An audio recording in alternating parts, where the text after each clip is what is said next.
नमस्कार दोस्तों, आप देख रहे हैं वॉइस ऑफ एमपी और मैं हूं अब्दुल अली ईरानी। मध्य प्रदेश में चुनाव की रणभेरी बज चुकी है। कांग्रेस प्रत्याशियों की सूची जैसी कि संभावना बताई जा रही है कि 15 अक्टूबर को आने की संभावना है। 15 अक्टूबर को लगभग ये बताया जा रहा है कि 150 उम्मीदवारों का नामों की घोषणा हो सकती है। फिलहाल मनासा की सीट के लिए भारतीय जनता पार्टी ने भी किसी तरह के उम्मीदवार की घोषणा नहीं की है। एक लीडिंग पेपर ने आज जो संभावित नाम छापे हैं उसमें मनासा से कांग्रेस की ओर से पूर्व काबीना मंत्री नरेंद्र जी नाहटा का नाम दिया गया है। आइए बात करते हैं नरेंद्र जी नाहटा साहब से। सर, वॉइस ऑफ एमपी में आपका स्वागत है। धन्यवाद, नमस्कार।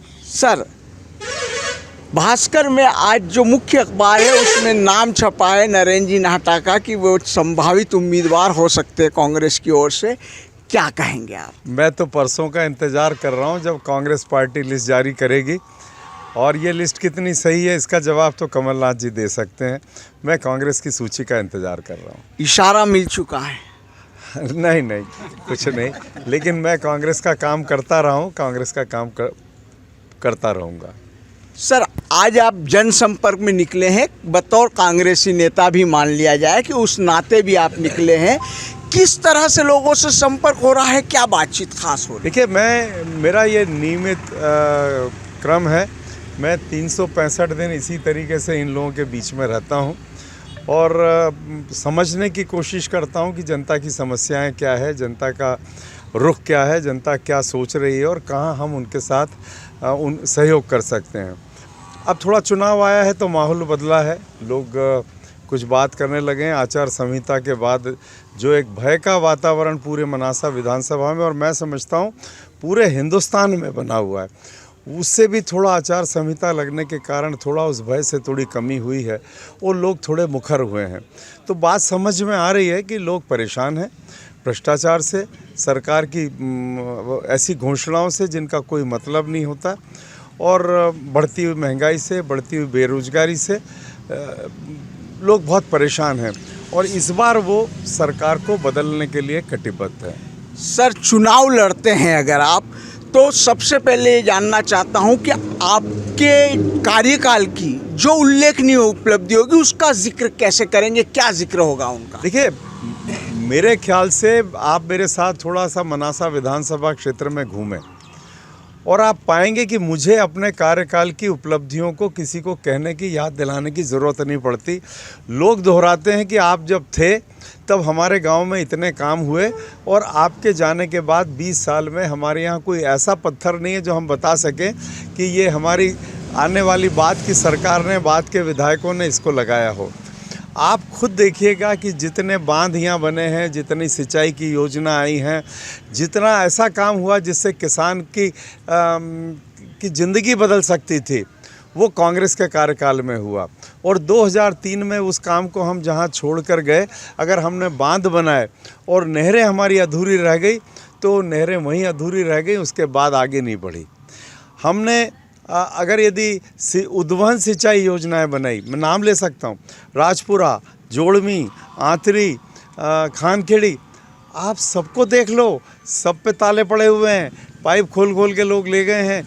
ये दुर्दशा हुई है, तो ये मुझसे ज़्यादा ये लोग बोलते हैं उनके बारे में, इसलिए मुझे इनको याद दिलाने की ज़रूरत नहीं है। सर, वर्तमान में जो विधायक है उनके कार्यकाल पे क्या टिप्पणी रहेगी आपकी? सर, कुछ कहना चाहिए मुझे? बिल्कुल कहना चाहिए सर। वरिष्ठ नेता हैं आप और लोग जरूर से इस बात को जानना चाहेंगे। देखो, दोनों बातें हैं। एक, विधायक जी को लेके जनता को बहुत सारी शिकायतें हैं। मैं नहीं जानता कि जो कुछ पिछले दिनों में वीडियो और ऑडियो वायरल हुए हैं वो कितने सही हैं, मुझे नहीं पता। लेकिन मैं एक बात जानता हूँ कि मनासा विधानसभा क्षेत्र पूरे नीमच और नीमच जिले में और मंदसौर संसदीय क्षेत्र में, मनासा विधानसभा क्षेत्र की हमेशा एक पहचान रही है प्रदेश भर में, और मैं कहूँ कि हिंदुस्तान में। आप देखिए, बाल कवि बैरागी यहाँ से विधायक रहे, मंत्री बने। आज मनासा को बैरागी जी के नाम से भी जाना जाता है। सुंदरलाल जी पटवा यहाँ से विधायक रहे, मुख्यमंत्री बने। मनासा को उनके नाम से भी जाना जाता है। इस मनासा मैं 15 साल इनका विधायक रहा, 10 साल में कैबिनेट मंत्री रहा। थोड़ा बहुत मेरा भी योगदान है कि मनासा को उस नाम से पहचाना जाता है। बाद के जनप्रतिनिधि वर्तमान विधायक जी को मिलाकर वो ये भूल गए कि विधायक की कुर्सी की एक गरिमा होती है और उसको बचा के रखना, और मनासा का एक बड़ा नाम है, उस नाम को बचा के रखना है। इससे ज़्यादा मैं अब और क्या कहूँ। हम जो कुछ आज करने लग गए हैं, विधायक पद की गरिमा को हमने कमज़ोर किया है। सर, आपके साथ हम लोग भी 15 किलोमीटर करीब यात्रा किए। आपकी एक अपील जो है लोगों के ऊपर कितनी असरकारक सिद्ध हो रही है? आप कह रहे हैं कि सरकार तो पक्का बदल रही है, हमारे साथ आ जाओ। इनसे पूछो कि इनको क्या लगता है सरकार बदल रही है कि नहीं बदल रही। इनसे पूछो कि सरकार बदलना चाहिए या नहीं बदलना चाहिए। मैं एक ही बात कहता हूँ, वो ये विधायक भी बदलना चाहिए और व्यवस्था भी बदलना चाहिए। अगर हमारे विधायक ये कहें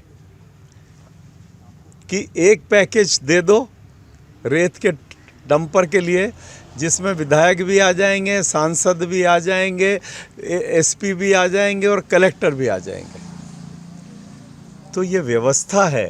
ये विधायक अकेला नहीं है, ये व्यवस्था है जिसको भी बदलना चाहिए।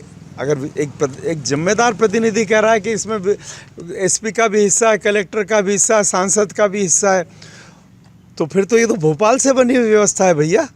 अगर यदि ये सही है कि रेत के डंपर में, रेत के ट्राले में अगर यदि इतने लोग शामिल हैं, तो केवल विधायक नहीं, ये तो बहुत लोग, ये तो वहाँ भोपाल से बनाई हुई व्यवस्था है, और इसलिए इस व्यवस्था को भी बदलना ज़रूरी है। और मैं पूछता हूँ कि जब अगर माननीय मुख्यमंत्री जी इस बात को कहते हैं कि उनने मध्य प्रदेश का बहुत विकास किया, तो एक सवाल, हम तो उल्टा कह रहे हैं, आप विकास कह रहे हो, आपके अभयारण्य, हमारा पूरा का पूरा रामपुरा पठार बर्बाद हो रहा है। मेरा एक सवाल है कि आपको पटवा जी ने 3 बार कहा कि कालिया खो बांध बना दे, कुकड़ेश्वर में आप 3 बार घोषणाएं करके गए, 3 बार शिलान्यास हो गए, हमने तो कुछ देखा नहीं कुछ बना हो। आखिर इतना कैसा विकास हुआ कि जिससे मनासा वंचित रह गया?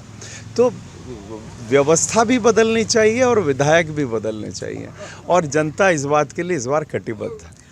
हम लोग कल सर वॉइस ऑफ एमपी की टीम जो है कल कंजाड़ा पठार क्षेत्र में घूम रही थी। वहाँ पर भी 2-4 बातें सामने निकल कर आई। भाटखेड़ा से लेकर कंजाड़ा तक 2286 सोलर प्लांट की ज़मीनों का मामला आया, खारे पानी का मामला आया, महागढ़ में कुछ खारे पानी का मामला आया, उसके अलावा किसानों के अफीम पट्टे के मामले आए।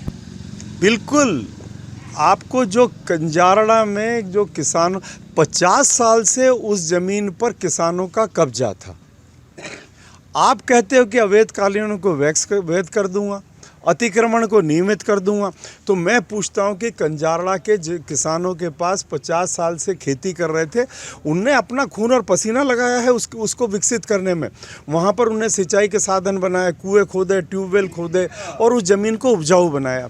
फिर वहाँ से चलिए आप कंजाड़ चलिए तो खीमला आइए, गूगल खेड़ा आइए, धामनी आइए, ये सब वो गांव है जहां जहां सरकार ने गांधी सागर डूब से किसानों को बसाया था। हर जगह किसानों के पास ज़मीनों के कब्जे 50-50 साल से थे। आपने सबको बेदखल कर दिया। आपने करुणपुरा गांव अभयारण्य के नाम से उसको बाहर निकाल दिया। आज वो सब के सब दर बदर भटकते फिर रहे हैं। तो आप समझे ना कि ये कैसा विकास हुआ जो मेरे पूरे मनासा विधानसभा क्षेत्र को बर्बाद हो रहा है। जो आपको कंजाड़ा किसानों ने कहा वो सही कहा, जब वो ये कहने गए कि चमलेश्वर बांध को बर्बाद मत करो पेयजल के नाम पर। आप पेयजल के नाम पर एक और आज हमने बांध बनाया तो मनासा कंजाड़ा के किसानों के खेती के लिए बनाया था, मनासा के पेयजल व्यवस्था के लिए, नगर की व्यवस्था के लिए बनाया था। आपने उसको बर्बाद किया। अगर वो ये कहने गए तो उन पर मर्डर केस लगाया गया। जब रावली कुई में किसानों ने, जब पशुपालकों ने जन आशीर्वाद यात्रा में अपनी ये कहने की कोशिश की कि हम बर्बाद हो रहे हैं इस अभयारण्य के नाम पे, आपने उन पर 307 लगा दी। तो ये कैसा प्रेम है आपका मुख्यमंत्री जी का, एक किसान पुत्र का इन किसानों और पशुपालकों के साथ, यही हम कह रहे हैं। सर, पड़दा में गंगा बावड़ी जो बांध बन रहा है उसका काम लंबे समय से रुका हुआ है। अब आप तो मेरी सारी बातें तो आप कह ही रहे हो, आपने देख लिया, तो बताओ भैया कि फिर क्या होना चाहिए। गंगा बावड़ी की घोषणाएं कितनी बार हुई और आज भी हुआ क्या जो काम रुका हुआ है? मैं तो ये पूछ रहा हूँ कि कुछ किया क्या वहाँ जो काम रुका हुआ है? केवल मेरे बात मुझे छोटा बनाने के लिए कि नाहटा जी ने चमलेश्वर बना दिया, पटियार बना दिया, गोपालपुरा नरवाली बना दिया, खानखेड़ी उद्वन, तो मुझे छोटा बनाने के लिए आपने घोषणा कर दी कि गंगा बावड़ी बनाएंगे। मुझे छोटा बनाने के लिए आपने घोषणा कर दी कालिया खो बनाएंगे। बता तो दो कि 20 साल में हमने एक बांध बनाया। मैंने 300 तालाब बनाए मनासा तहसील में मेरे विधायक रहते हुए। मुझे ये तो गिनाओ कि कितने तालाब मेरे जाने के बाद बने हैं यहाँ पे। तो आप सही कह रहे हो भाई। अब इधर रामपुरा चले जाना, 40 करोड़ रुपया उस रिंग वॉल को बड़ा करने के नाम पर खर्च हुआ है। आप रामपुरा के शहर के लोगों से पूछो कि ये 40 करोड़ रुपया जो यहाँ लगा है इसका कोई मतलब है क्या? आप मनासा मंडी में जाओ, व्यापारियों से पूछो, 15 करोड़ से 20 करोड़ रुपया तुम्हारी मंडी में खर्च हुआ, तुम्हें कहीं दिखा क्या? जवाब मिल जाएगा आपको। कुछ जवाब मिल गए और मनासा घूमोगे तो पूरे जवाब सर 1450 करोड़ रुपए की नल जल योजना जो है उसके बारे में भी ग्रामीणों से चर्चा हो रही थी सर। क्या कहेंगे सर? बताओ मेरे को आप सर इन ग्रामीणों से, इन किसानों से पूछो, बताओ मुझे कि नल चाहिए कि खेत में पानी चाहिए? खेत में पानी चाहिए। 1450 करोड़ आपने लगाए और कैसा पानी आएगा भगवान जाने। लेकिन मैं आपसे कहता हूं इस गांधी सागर के पानी को अगर आप किसानों के खेत तक पहुंचा, मेरे को तो 400 करोड़ रुपए दे दो, 1000 करोड़ बचा के ले जाओ। 400 करोड़ में मनासा विधानसभा क्षेत्र का एक खेत बाकी नहीं रहने देंगे हम। तो हमें हमारे खेतों को पानी, आप हमारे खेतों पे पानी ले आओ, हमारे बच्चों को पानी हम पिला देंगे नल से, वो किसान पिला देगा। मैंने नल योजना नहीं बनाई कंजाड़ा में, मैंने चमलेश्वर बांध बनाया। मैंने पड़दा में नल योजना नहीं बनाई, मैंने पटियार बांध बनाया। आप किसानों के खेत का पानी व्यवस्था कर दो। 1450 करोड़ आप बर्बाद कर रहे हो। सारे गांव की सड़कें आपने खोद दी है, जिनको ठीक करने के लिए आपने कोई पैसा नहीं दिया है। और इन जब उद्वहन सिंचाई योजना है, आज इतनी बड़ी उद्वहन योजना आप ला रहे हो नल जल के लिए, मैं पूछता हूँ आपसे, आपने फिर आंतरी क्यों बंद की? आप कहते हो कि बिजली के बिल के पैसे नहीं है। आपने राजपुरा जोड़वी क्यों बंद की? बिजली के पैसे नहीं है। खानखेड़ी बिजली के पैसे नहीं। तो ये 1450 करोड़ की योजना, जिसमें मुझे नहीं पता 200 हॉर्स पावर की मोटर लगी या 500 हॉर्स पावर की, इसकी बिजली का पैसा कौन देगा? और अगर वो दे सकते थे तो मेरी 50 हॉर्स पावर की खानखेड़ी का पैसा दे देते, मेरा तो 3000 एकड़ में सिंचाई होती। तो ये 1450 करोड़ की 1450 करोड़ की योजना ये केवल जनता की मेहनत की कमाई पे और टैक्स की कमाई पे पानी फेरना है। चुनाव लड़ते हैं तो आपका विजन क्या होगा सर? मनासा का विकास और भ्रष्टाचार से मुक्त मनासा। भ्रष्टाचार से लोग दुखी हैं और मनासा का विकास हुआ नहीं है। मैं दोनों चीज़ों पे करूँगा। आज एक आम आदमी से एक छोटा सा सरकारी कर्मचारी डरता नहीं है। उसकी शर्तों पे इसको नामांतरण कराना पड़ता है, उसकी शर्तों पे इसको लोक सेवा गारंटी में जाना पड़ता है, हर जगह पैसे देना पड़ते हैं। और वो मैं थाने में जाऊं तो हमारा किसान परेशान है और हमारा किसान तहसील में जाए तो परेशान है। इस भ्रष्टाचार से मुक्ति मिलनी चाहिए, नंबर 1। और मनासा का जो विकास रुका हुआ है उसको आगे बढ़ना चाहिए। सर, भारतीय जनता पार्टी ये आरोप लगाती कि 15 महीने जो कमलनाथ जी को मौका मिला था वो भ्रष्टाचार में बीत गया, साथ वो पूरे नहीं किए। आप वापस से 5 सौगात या 11 वचन की बात कर रहे हैं। एक बात तो 2 बातें हैं। एक तो उनने 15 महीने में भ्रष्टाचार किया। आप उसके पहले आपकी सरकार थी और 3.5 साल से आपकी सरकार है। ये कैसी निकम्मी सरकार है जो 15 महीने के भ्रष्टाचार को अभी तक पकड़ नहीं पाई? आप जो दिल्ली की सरकार हर विपक्षी नेता को ईडी भेज रही है, सीबीआई भेज रही है, आईबी भेज रही है, वो 15 महीने के भ्रष्टाचार केवल आरोप लगा रहे हो। तो जांच भी तो इसी सरकार को करनी थी। उस सरकार ने क्या जांच कर ली? नंबर 1। दूसरी बात आपने क्या कहा? आपने कहा कि एक तो उनका भ्रष्टाचार और हमारी घोषणाएं। इन्हीं किसानों से 2 बातें पूछ लो। एक पूछो, हम क्रमबद्ध तरीके से काम कर, हमने 50,000 का कर्जा माफ़ किया कि नहीं किया? बराबर किया। हम 1 लाख का कर्जा माफ़ कर रहे थे कि नहीं कर रहे थे? बराबर हमने किया। हमारे को और 6 महीने 8 महीने मिल जाते, हम 2 लाख पूरा कर देते। एक बात। दूसरी बात आपसे मैं कहना चाहता हूं कि हमारी घोषणाएं, आप यहीं पास में हो, कुंडालिया में, रामपुरा पहुंचो, देवरान पहुंचो और पूछो कि जब यहाँ बाढ़ आई थी कमलनाथ जी ने कौन सा सर्वे कराया था तुम्हें मुआवजा देने के लिए। हमने बगैर सर्वे के किसानों को मुआवजा दिलाया और कमलनाथ जी का हेलीकॉप्टर रामपुरा में बाद में उतरा, पहले मुआवजे के पैसे पहुंचे थे। ये हमारे कमलनाथ जी की काम करने की शैली, तरीका है। दूसरी बात, इनसे पूछो कि बीमा के कितने पैसे मिले इस 20 साल के अंदर। हमारे ज़माने में जब कमलनाथ जी की 15 महीने की सरकार थी, इनको बीमा का पैसा मिला कि नहीं मिला। तो बातें करने से नहीं होता, जनता के सामने काम करो। मेरे 20 साल पहले के काम को जनता आज भी याद दिलाती है। तो काम करोगे ईमानदारी से तो जनता अपने आप याद रखेगी। आपको भोपाल और दिल्ली से बोलने की ज़रूरत नहीं पड़ेगी। आपने काम नहीं किया, आप केवल कमलनाथ जी को बदनाम करके नहीं कर सकोगे। आपके पास अपना बताने के लिए काम नहीं, इसलिए कमलनाथ जी का नाम लेते हो। बीजेपी ने बड़े दिग्गज उतारे हैं मैदान में, 7-7 सांसद उतार दिए, केंद्रीय मंत्री उतार दिए। कांग्रेस लिस्ट भी अभी तक जारी नहीं कर पाई है। कैसा मुकाबला होगा सर? एक निवेदन करूं जी। मैं तो कांग्रेस का बहुत छोटा कार्यकर्ता हूं। मेरी तो राजनीति की शुरुआत 1985 में हुई थी, एक बहुत बड़े दिग्गज के सामने। उनसे बड़ा दिग्गज को उतारा है क्या इनने, जिसको 1985 में मनासा में उतारा था। मनासा की जनता तो इंतज़ार कर रही कि वैसे ही बड़ा दिग्गज कोई ले आओ इस बार मनासा में, ये लड़ेंगे। तो मेरा कहना है, काम से चुनाव जीता जा सकता है, दिग्गजों को उतारने से चुनाव नहीं जीता है। आखिर क्या कारण हुआ कि आपने अपने सिटिंग एमएलए का टिकट काट के किसी सांसद को, किसी केंद्रीय मंत्री को टिकट दिया?